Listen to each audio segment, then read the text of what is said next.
수질오염 총량제 1차 시 수질오염 총량관리제도 개요. 여러분 안녕하세요. 수질오염 총량제 과정에 오신 걸 환영합니다. 하천으로 유입되는 하수나 폐수로부터 수질을 보호하기 위해 취하는 가장 기본적인 정책은 무엇일까요? 바로 방류수 수질 기준이나 배출 허용 기준을 설정하여 하폐수의 오염물질이 기준값 이하로 적정하게 처리된 후 배출되도록 관리하는 것입니다. 그러나 도시와 산업화로 오염물질을 배출하는 시설의 수가 증가하면서 이러한 농도 규제 방식의 정책은 한계에 부딪히게 되죠. 개별 시설에서 배출되는 하폐수의 농도는 기준값을 준수하더라도 하천에 유입되는 전체 오염물질의 양이 증가하면서 하천의 수질이 악화되는 결과가 발생하기 때문입니다. 수질을 보호하기 위해 방류수 수질 기준이나 배출 허용 기준을 강화하면 어떨까요? 물론 가능하긴 하지만 이렇게 기준을 강화해버리면 모든 오염원에 적용되므로 수질이 양호한 지역에 위치한 오염원에도 과도한 수질 관리 부담을 주는 문제가 있게 됩니다. 한편 1990년대 후반 수질 오염이 심각해지면서 상수원, 상류 등 수질 보호가 시급한 지역을 각종 보호구역으로 지정하여 오염원이 새로 들어오는 것을 제한하는 정책을 추진했습니다. 이러한 입지 규제 정책은 어떠한 결과를 가져왔을까요? 상류 지역의 개발이 제한됨으로써 수질 보전의 책임과 피해를 상류 지역 주민들이 고스란히 부담해야 하는 문제를 가져왔습니다. 이러한 문제점들을 개선하기 위해 수질오염 총량관리 제도가 도입됐습니다. 즉, 하류에서 물을 이용하는 데 지장이 없도록 하천의 수질을 개선, 보호하면서도 상류 지역에서 하천의 환경 용량 범위 내에서 개발이 이루어질 수 있도록 하는 방안입니다. 그래서 이번 시간에는 수질오염 총량관리 제도의 도입 배경을 살펴보고 수질오염 총량관리 제도의 개념과 추진 현황에 대해 알아보도록 하겠습니다. 이번 시간의 학습을 통해 여러분은 수질오염 총량관리 제도의 도입 배경과 개념, 추진 경과를 설명할 수 있습니다. 그럼 지금부터 학습을 시작해 볼까요?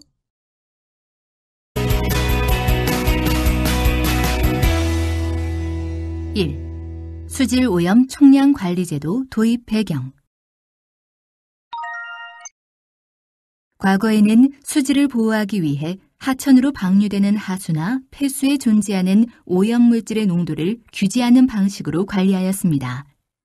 그러나 도시화와 산업화로 주택과 공장에서 발생하는 하폐수의 양이 크게 늘어나 개별 오염원이 배출 허용 기준에 준수하더라도 하천에 유입되는 오염물질의 절대량이 증가하여 수질이 악화되는 문제를 피할 수 없게 되었습니다.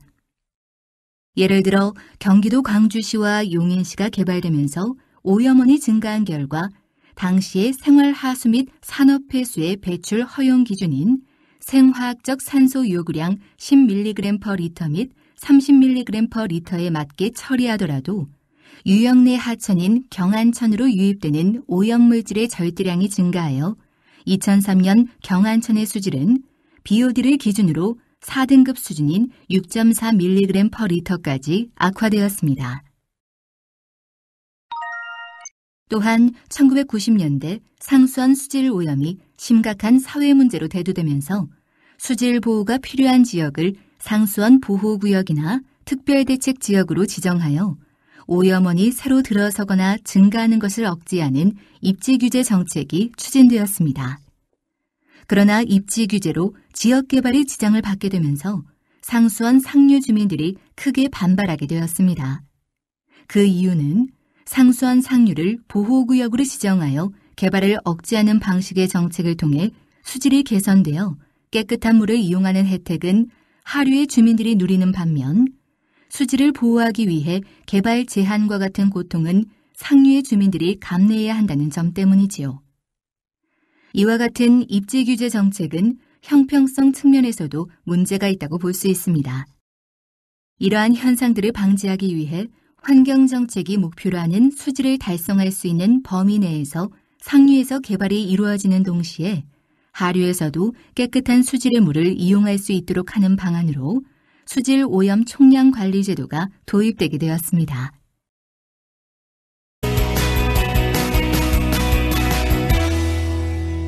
2. 수질오염 총량관리제도 개념. 오염 부하량은 어떻게 계산할 수 있을까요? 수질 오염물질의 농도는 물속에 존재하는 오염물질의 양을 단위 시간에 흐르는 물의 양으로 나눈 값을 의미합니다.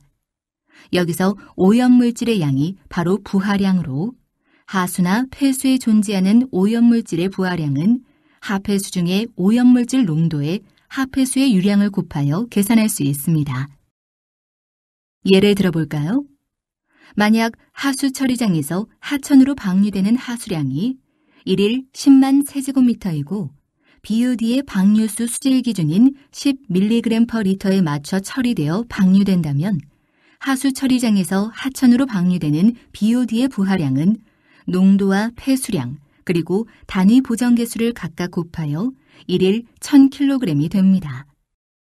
1일 1kg의 BOD를 배출한다고 가정한다면 이것은 어느 정도를 의미할까요? BOD 부하량 1일 1kg은 30mg/L로 처리되어 방류되는 1일 33세제곱미터 규모의 산업폐수의 배출 부하량과 같습니다.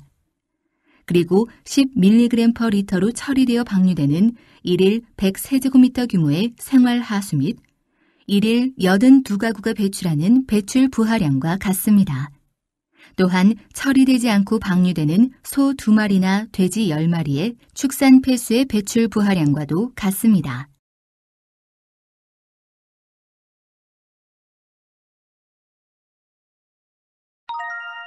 이번에는 수질오염 총량관리제도, 즉 총량제의 개념에 대해 자세히 알아보겠습니다.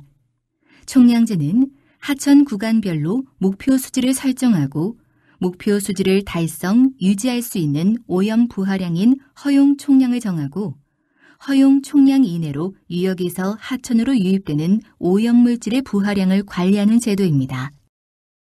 좀 더 자세히 살펴볼까요? 관리하고자 하는 하천 하단 지점에서 물 이용 목적 등을 고려하여 목표 수질이 결정되며 수질 관리의 기준이 되는 하천의 유량인 기준 유량이 설정됩니다. 다음, 유역의 환경관리 상태, 개발 계획 등을 고려하여 목표 연도에 유역에서 배출되는 오염 부하량인 배출 총량을 추정하고 목표 수질을 만족하기 위해 유역에서 배출할 수 있는 오염물질의 총량인 허용 총량을 수질 모델을 이용해 산정합니다. 목표 수질을 달성하기 위해서는 배출 총량이 허용 총량보다 작아야 합니다. 따라서 배출 총량에서 허용 총량을 뺀 만큼의 부하량을 줄여야 하며 이를 삭감 총량이라고 합니다. 총량제에서는 목표 수질을 달성할 수 있도록 지역 개발 계획 수립 과정에서 오염물질 삭감 계획을 함께 수립하도록 요구합니다. 참고로 기준 배출 부하량은 목표 수질과 기준 유량을 곱한 값으로 유역에서 배출할 수 있는 허용 총량이 하천으로 유입되는 과정에서 자연 정화 등의 과정을 거쳐 기준 배출 부하량이 됩니다. 이번에는 배출되는 부하량과 하천에 실제로 도달하는 부하량 간의 관계에 대해 알아보겠습니다.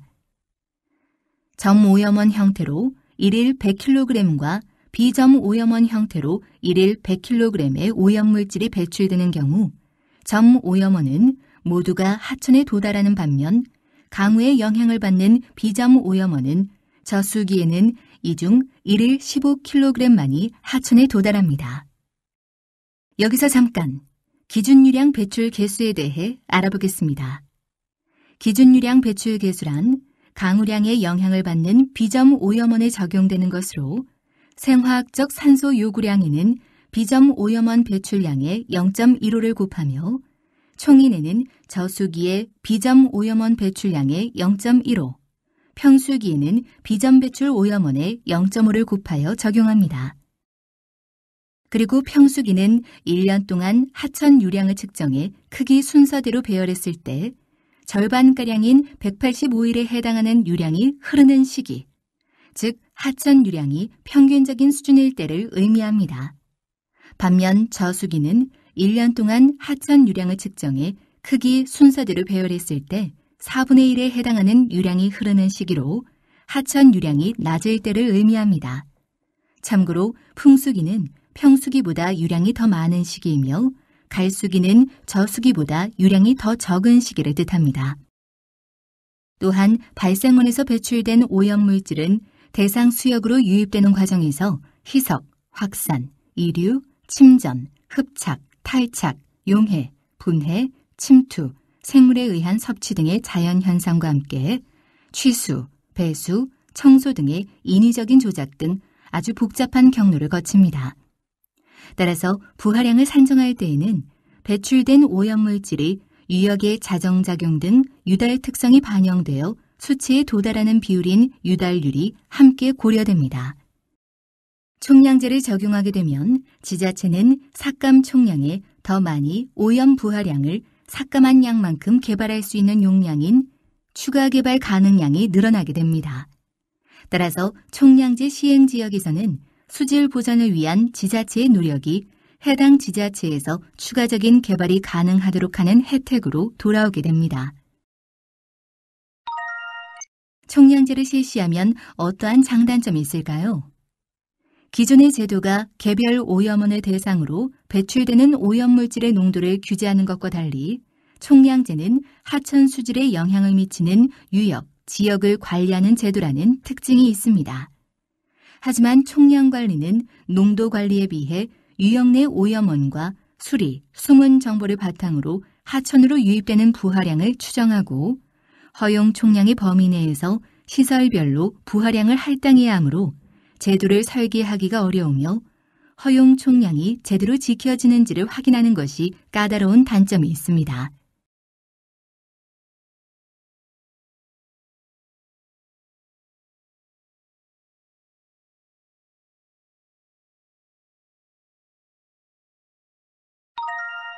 앞에서 보신 대로 총량제는 기존의 농도 규제 방식에 비해 기술적으로 복잡하고 집행 비용이 높다는 단점을 가지고 있습니다. 그럼에도 불구하고 총량제를 시행해야 하는 이유는 무엇일까요? 첫째, 총량제는 과학적으로 수질을 관리하는 제도입니다.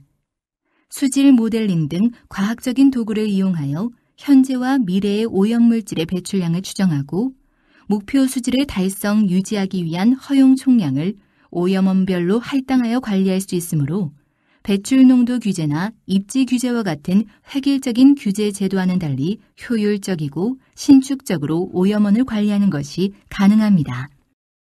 둘째, 환경과 개발을 함께 고려한 지속가능한 발전을 추구합니다.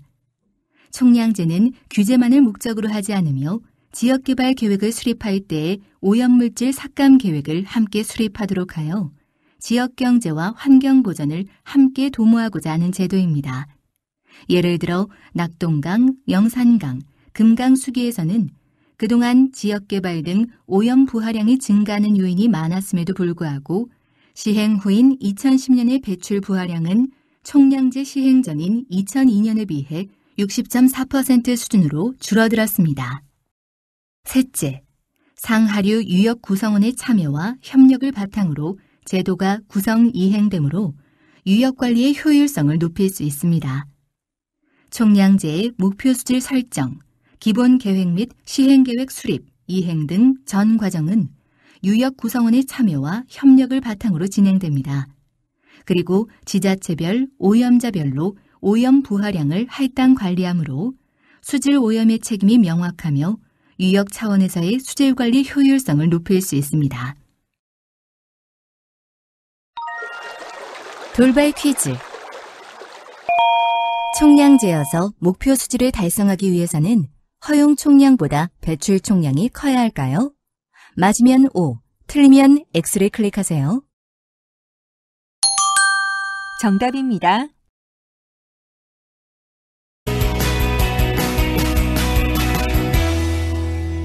3. 총량제 도입 시행 현황. 우리나라에서는 총량제가 어떻게 시행되고 있을까요?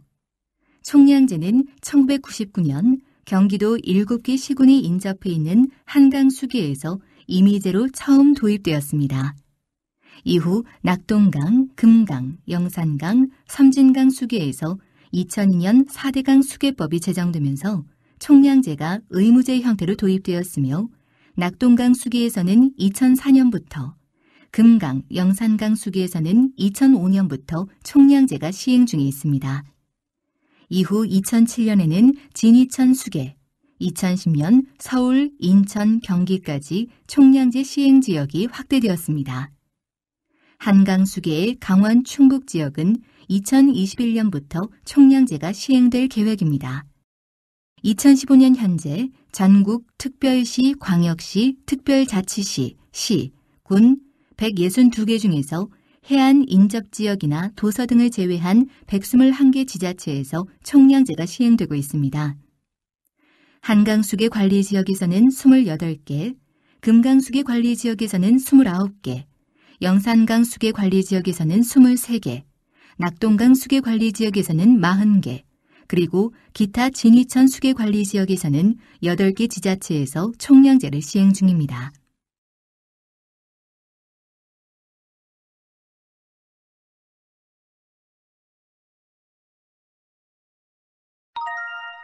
총량제 도입 초기에는 BOD에 대해 총량 관리가 이루어졌으며 2단계부터 하천, 호수의 부영양화를 유발하는 영양염류인 총인이 총량 관리 항목으로 추가되었습니다.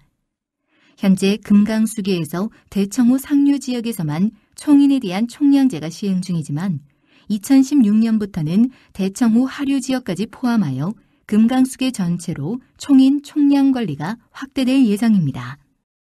한편 총량제가 시행되더라도 기존의 배출 허용 기준을 통한 농도 관리는 계속 유지됩니다. 예를 들어 하수 처리장처럼 오염물질을 많이 배출하는 오염원에 대해서는 농도 기준인 배출 허용 기준과 총량제에 의한 할당 부하량의 준수 여부가 함께 관리됩니다. 이번 시간에는 수질오염 총량 관리 제도의 도입 배경과 개념을 살펴봤는데요. 우리나라와 같은 환경에서 총량제가 중요한 이유는 무엇일까요? 여러분의 의견을 작성해 보시고 전문가 의견 버튼을 클릭해 보세요. 하천으로 유입되는 오염물질이 늘어나 수질 악화가 예상된다면 해당 지역에 한해 배출오염 기준을 강화하는 것이 가장 이상적일 것입니다. 하지만 지역 발전이 가장 중요한 현안인 국내 상황에서 지자체가 자체적으로 오염원에 대한 규제를 강화하길 기대하기는 어렵습니다.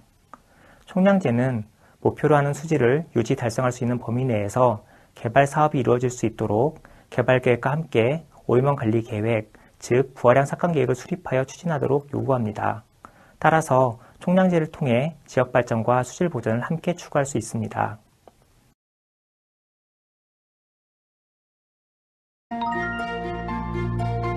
지금까지 살펴본 내용을 퀴즈를 통해 확인해 보겠습니다. 문제는 모두 세 문항이 제시되며 기회는 2번씩 제공됩니다. 그럼 시작해 볼까요?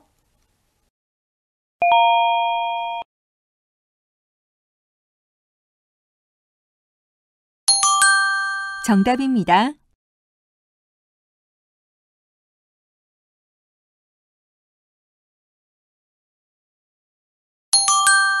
정답입니다.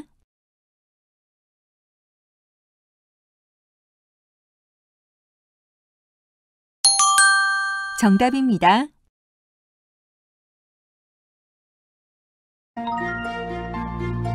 오늘 학습한 내용을 살펴보면서 주요 개념들을 다시 한번 정리해 보세요. 과거에는 수질 보호를 위해 하천으로 방류되는 하폐수 중의 오염물질 농도를 정하여 관리하는 농도 규제 정책이 사용되었습니다. 그러나 도시화, 산업화로 오염원이 늘어나면서 개별 오염원에서 배출되는 하폐수는 배출 허용 기준을 준수하더라도 하천으로 유입되는 오염물질의 총량이 늘어나 하천의 수질이 악화되는 문제가 발생하였습니다. 이를 방지하기 위해 상수원 등 수질 보호가 필요한 지역을 보호구역으로 지정하여 오염원이 새로 들어서는 것을 제한하는 입지 규제 정책이 추진되었고 수질 개선에도 기여하였지만 수질 개선의 책임과 피해를 감내해야 하는 상류 지역 주민들의 반발이 지속되었습니다. 따라서 하류에서 물 이용에 지장이 없도록 수질을 개선 보전하면서도 상류에서도 환경 용량 범위 내에서 개발이 이루어지도록 하기 위해 오염원에서 배출되는 오염물질의 농도뿐 아니라 배출되는 총량까지 관리하는 수질오염 총량관리제도가 도입되었습니다. 오염 부하량이란 하수나 폐수에 존재하는 오염물질의 양으로 하폐수 중의 오염물질 농도의 유량을 곱한 값입니다. 반면 총량제는 하천 구간별로 목표 수질을 설정하고 이 목표 수질을 달성, 유지할 수 있는 범위 내에서 오염물질이 하천으로 유입되도록 유역이 있는 오염원을 대상으로 오염물질의 배출량을 할당하여 관리하는 제도입니다. 총량제 시행지역에서는 유역에서 배출되는 오염물질의 총량이 목표 수질을 달성하기 위한 오염물질의 총량인 허용 총량보다 작아야 하며 배출 총량에서 허용 총량을 뺀 만큼의 부하량인 삭감 총량을 삭감해야 합니다. 그리고 지자체는 목표 수질을 달성하기 위해 반드시 삭감해야 하는 부하량보다 더 많이 부하량을 삭감할수록 지역 개발이 가능한 용량을 더 확보할 수 있습니다. 이러한 총량제는 기존의 농도규제 제도에 비해 기술적으로 복잡하며 이행이 어려운 단점이 있지만 규제 효과가 높고 오염자 사이의 형평성을 유지할 수 있다는 장점이 있습니다. 특히 총량제는 과학적으로 수질을 관리하는 제도이며 환경과 개발을 함께 도모하고 상하류 유역 구성원의 참여와 협력을 바탕으로 진행되는 선진적이고 효율적인 수질 관리 제도라는 점에서 의의가 있습니다. 총량제는 2002년 4대강 수계법이 제정되면서 낙동강, 금강, 영산강, 섬진강 수계에서 의무화되었으며 수계별로 2004년 또는 2005년부터 시행 중에 있습니다. 그리고 2010년 한강 수계에 서울, 인천, 경기 지역에서 총량제가 시행 중이며 2021년부터 강원, 충북 지역까지 총량제가 확대되어 시행될 예정입니다.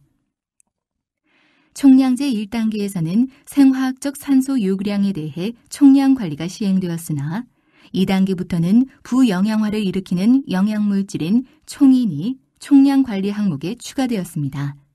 한편 총량제가 시행되더라도 기존의 농도 규제는 계속 유지되며 오염 부하량을 할당받는 시설은 하천으로 배출하는 오염물질 농도와 그 총량을 함께 규제받습니다.